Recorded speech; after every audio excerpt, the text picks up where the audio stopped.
Hello everyone, welcome back to my wife's 2024 Honda CR-V Sport L all-wheel drive hybrid. Quite the mouthful to say. And in this video we're going to be going over of what it's been like to own over the past 5,385 miles, the problems that we've had, the things that we like, the things that we don't like, and yeah, let's just go ahead and get started. If you haven't watched the first impressions video, I highly recommend you do that. It is 9 degrees out right now, so we are not going to be spending too much time on the outside and going over all the stuff. Just look at my first impressions video for that to see all the little details and stuff about it. It is extremely windy out and I am freezing just standing out here right now. But this is finished in white. It's got a nice metallic flake to it. It's like I said, it's a 2024 all-wheel drive hybrid. Very sharp. Really like the new design of the CR-Vs. It's got the power liftgate in the back. Interior back here is held up nicely. Got some snow down here from when I was brushing it off earlier, but the interior is held up nice. I mean, driver's seat's not showing any signs of wear right now. Interior still looks brand new. It's a little bit dirty, but I mean, that's winter. This is my personal car, so it's not going to be perfect. Something I did want to point out is you hear the ticking. The ticking only happens when it's cold, and I was concerned about that, so I messaged the Honda dealer about it, and they said that is normal. It comes and goes, but if you own one of these and experience that ticking, I'll put a screenshot on the screen of the message. That is normal according to Honda. All right, warm up in here. Got nice dual zone climate control and heated seats. Let's talk fuel economy. A lot of people I see on the CR-V Reddit complain about, oh my gosh, I'm not getting 40 miles a gallon in my CR-V hybrid. And I'm like, guys, it's wintertime, number one. Number two, hybrids do not do very good in the wintertime. They run the engine a lot more to heat the cabin. Then you have the energy for the heated seats as well. So it's not going to keep that engine off and use the electric motors to propel the vehicle as much.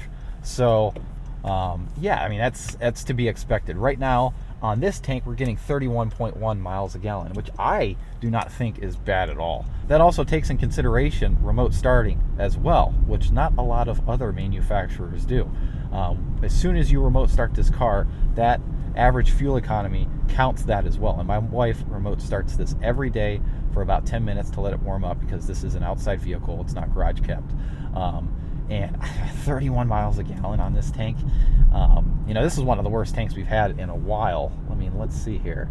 Yeah, I mean, if you look over here on the infotainment, we got 33, 34, 33, and 31. It's been freezing cold. Like I said, it's 8 miles an hour. It's 8 degrees right now, and we're getting 31 miles a gallon remote starting it. I think that's a thing you should look at when you're looking at your MPG, is try not to look at the trip computers on here and actually hand calculate it in order to get the most accurate fuel economy, because sometimes these MPG counters don't always take in consideration your remote starts and stuff like that. I know my wife's Volkswagen Taos that we had did not take into consideration of the remote starts.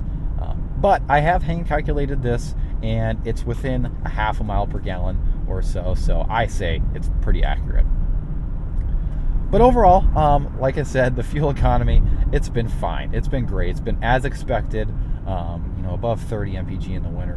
One of these is great. My wife has a mostly highway commute. It's not that bad at all. The lifetime MPG that we've gotten is 36.1 out of the 5,386.9 miles we have driven it. I'm not going to complain about that either. That's pretty awesome for the size of the SUV and class.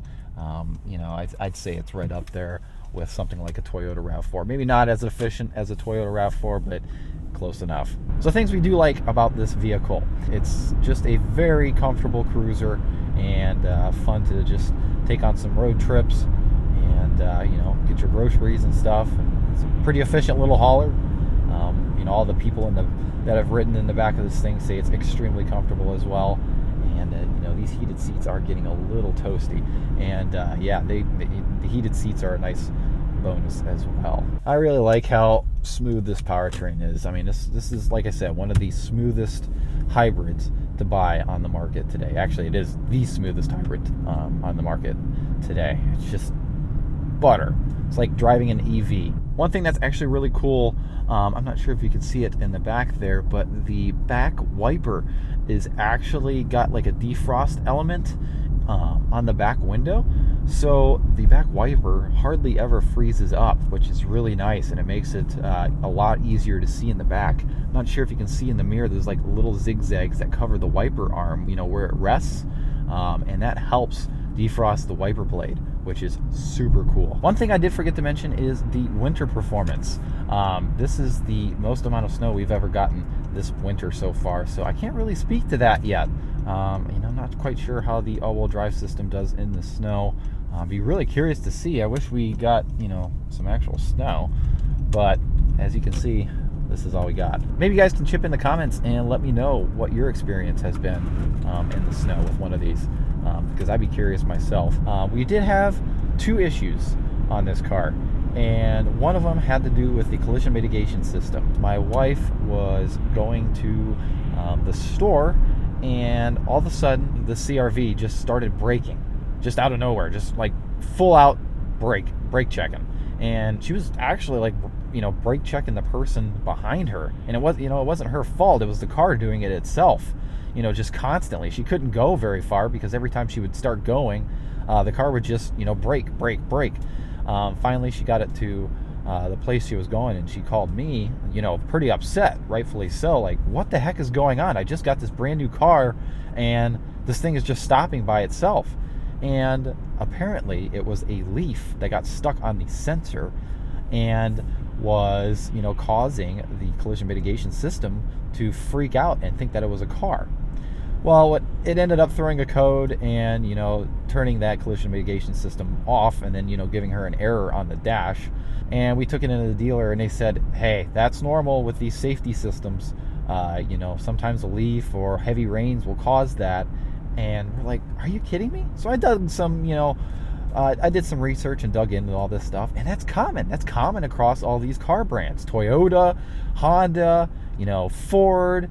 All these major car brands that have these safety systems built in, all have this exact same issue. So don't go type in the comments, well, you should have bought a Toyota, you should have bought a Ford or something like that. They all do it. It's all of these new safety systems. I question that. Are these cars actually safer, than they were back in, the early 2000s when you actually had to drive the car yourself? I don't know. But that is the one problem that we've ran into on this. Not a huge deal. You can disable it in the settings. You have to do it every time you start the car, though. But, if it's like raining or something like that, she just disables it and it's fine. But that's something to keep in mind. Not specific to Honda, but when you're looking at other cars, just got to keep that in mind, that the car may just brake for you for no reason. It's pretty interesting. And the second problem we had is the cable reel in the steering wheel. I guess it wasn't like put in right from the factory, and every time you would move the steering wheel, it would make this like creaking noise. Not a huge deal. It's a minor inconvenience. We took it into the dealer, and they fixed it and put a new one in, and it's actually starting to make that sound again. So I'm going to take it back to the dealer and have them fix it, but that's not a huge issue at all. Just a very positive experience, though, overall with the car. My wife loves it. Besides, it's scaring her with that braking, but she just absolutely loves this thing. She tells me that all the time. Interior quality, like I said, nothing is really wearing yet. No interior squeaks or rattles, besides the cable reel and the steering wheel. But nothing out of the ordinary in here. The quality is good. Honda built one heck of a car here, and like I said, we're pretty happy with it.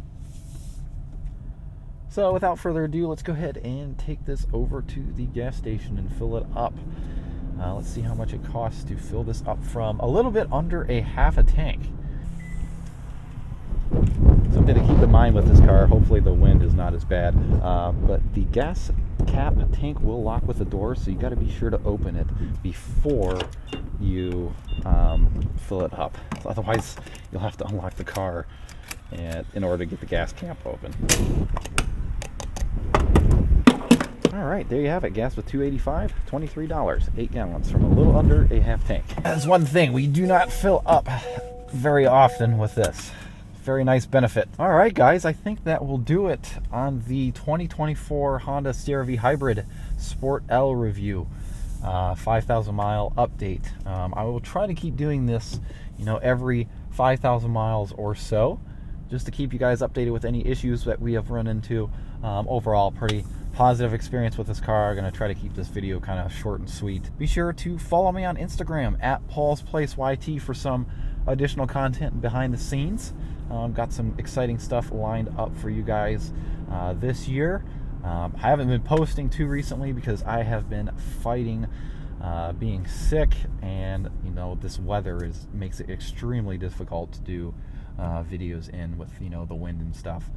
But got some exciting stuff planned, so be sure to subscribe. Be sure to like the video if you enjoyed it. It helps the algorithm and push this video out to others so others are able to see it. And be sure to leave a comment too if you have one of these and what your experience has been. All right, guys, thanks for watching. Take care.